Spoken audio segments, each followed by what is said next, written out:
Hey guys, it's Ryan and Jessica coming to you from El Sunzal here in beautiful El Salvador, taking you on a little bit of a journey through our neighborhood this evening. But in today's video, we're going to give you a bit of an apartment tour, show you around where we're living. Yay! Yeah, and it's going to be great. And we're also going to be focusing a little bit more on our journey of how we came from Canada to El Salvador. Yeah, we flew from Nova Scotia to Washington, D.C., and then to Miami. Don't give it away. Well, there's animations. All right, so let's get started. First, we're going to jump into the journey from Canada to El Salvador. Let's do it. And welcome back. Back at the apartment. Yeah, so we're going to take you on a tour of this apartment momentarily, but before we do that, we're going to do a little bit of a rundown of the trip from Canada to El Salvador. Before we get started, I wanted to touch on something that a good friend of ours, James, from Nikki and James in El Salvador, they have a channel too. Hey guys. Leading up to our trip, there was a lot of nerves and a lot of anxiety, and we didn't know what to expect. And we spoke to, among some other people who are now dear friends, we spoke to James and Nikki a lot. And one of the things that James said to us that really stuck out was... What is your why? Yeah, what is your why? Remember your why. Mm-hmm. We were like really preoccupied with the how. How do we do this? How do we afford this? How are we going to make it work? So we had just got married, and the question in front of us was, how do you want to start your life together? Mm-hmm. You know, do we want to start it here in Canada?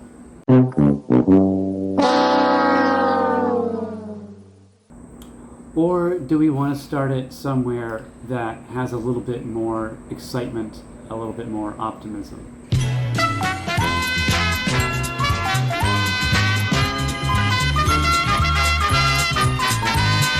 So to us, the choice was clear. Yeah. I mean, it was a tremendous risk. Anything like this is risk, right? Quite stressful. Too. Yeah, definitely.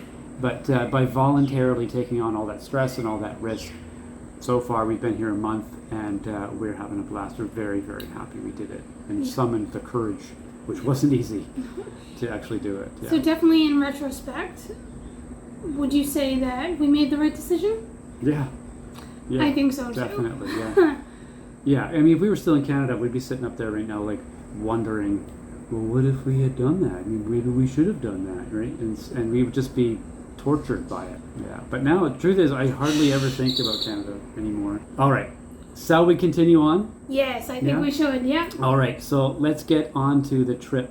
So, originally, when we started booking flights, we figured, okay, we need to strategize, like, you know, what's the best possible way that we could get out of Canada without delay. Mm-hmm. We were ready to go. It was unclear of what airport we wanted to choose. Yeah, well, Canada's airports, as you may have heard, are experiencing some dysfunction right now. Mm-hmm. And most flights on Canadian airlines were routed through Toronto Pearson, which is experiencing significant dysfunction right now. So we thought maybe we should pick an American airline. We flew direct out of Halifax all the way down to Washington, D.C. And already we were fish out of water, like right away, instantly.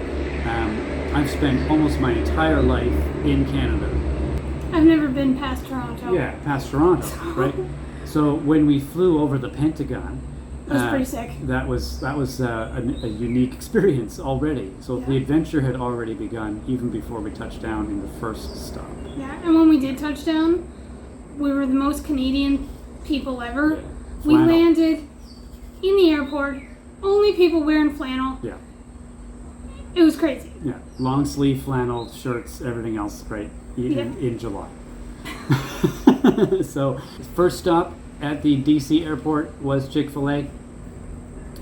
We've never been. Highly recommend it. Yeah, we don't have it in Canada. Chick-fil-A sauce is amazing. In any case, from DC, we had a little walk around that airport, and I mean, beautiful, beautiful airport, and it was just fantastic to be in. But there was a delay, the first obstacle. Yeah, but that was due to weather. Yeah. So the flight that was coming to get us from Florida to Miami was delayed by some serious weather that they were experiencing down there. As a result, the hours started ticking by. Now, luckily, we had like 12 hours before our connection to El Salvador in Miami, so we had lots of time.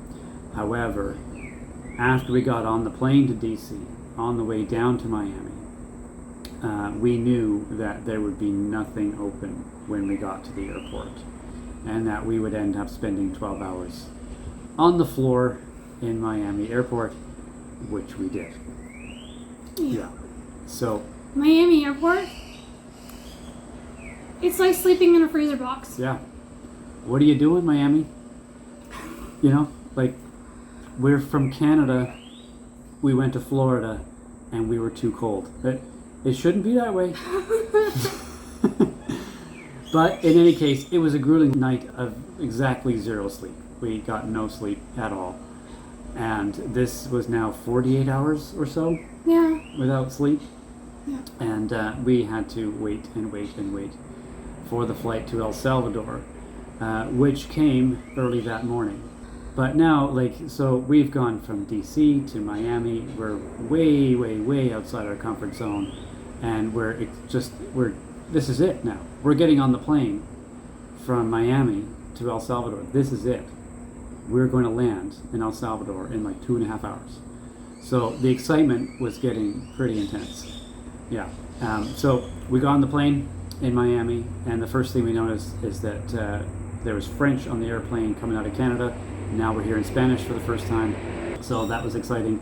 Salvadorans were pouring onto the plane, and we had never seen a Salvadoran in our lives. Not in Atlantic Canada, anyway. So reality was starting to come. We were arriving there before even getting on the plane, and the nerves were setting in. The excitement was, it was super surreal. Yeah, it was exciting and nerve-wracking at the same time. Then we step into the airport, and then we get through customs, and it's a super easy process, much more than we thought. And with our 3 bags, we started making our way to the exit to meet our friend Ari, who was picking us up. On the way, there was a photograph of Nayib Bukele on the wall, and we stopped to take our first selfie in El Salvador, and that was quite the moment. We had arrived at that time. Yeah.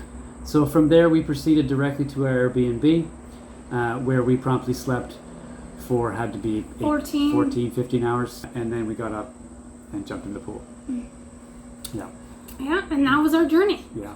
It was long, grueling, but I definitely think that it was worth it. How about you? Oh yeah, for sure. Yeah. In that week at the Airbnb, which was essentially our honeymoon, Jessica got to work finding us an apartment.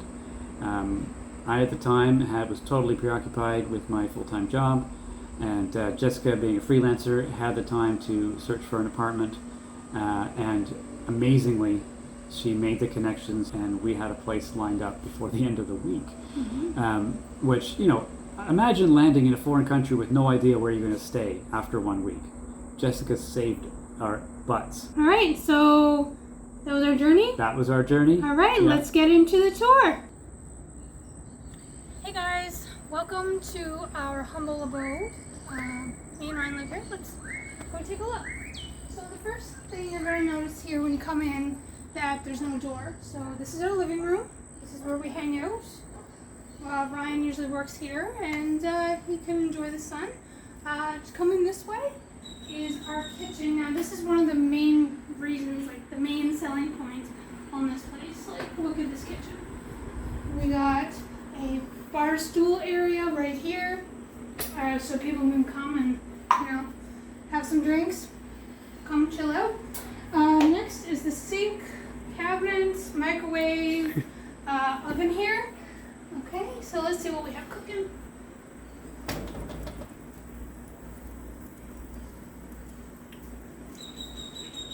You can have some if you want. Alright, so you got your basic amenities, your fridge. Another thing, like I said, once again, there's no walls or door for that matter, is this lovely space here.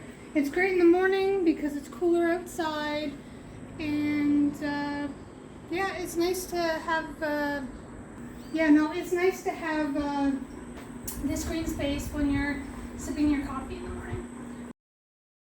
All right, let's go upstairs.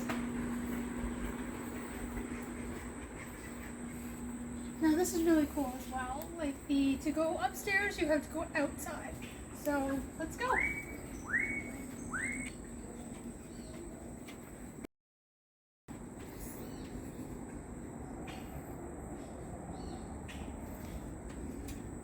This is one of my favorite spots in the place because you come out here in the morning and you can just look out with the sun coming up. It's pretty great. All right. Now, this is where the magic happens. I guess so. I'm just being corny. All right. So coming in here is the bedroom. This is where Ryan's workspace is. Yeah, it's just.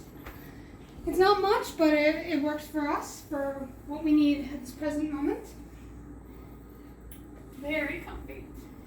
Alright, right here we have a big closet.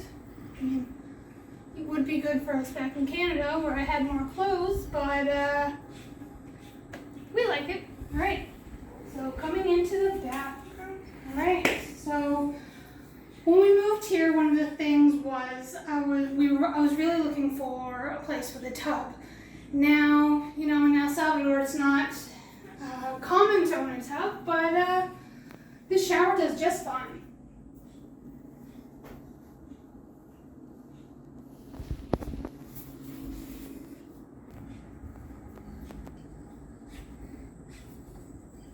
All right, and that's it. That's the tour of the house. Thank you so much for joining me today, and we'll see you next time.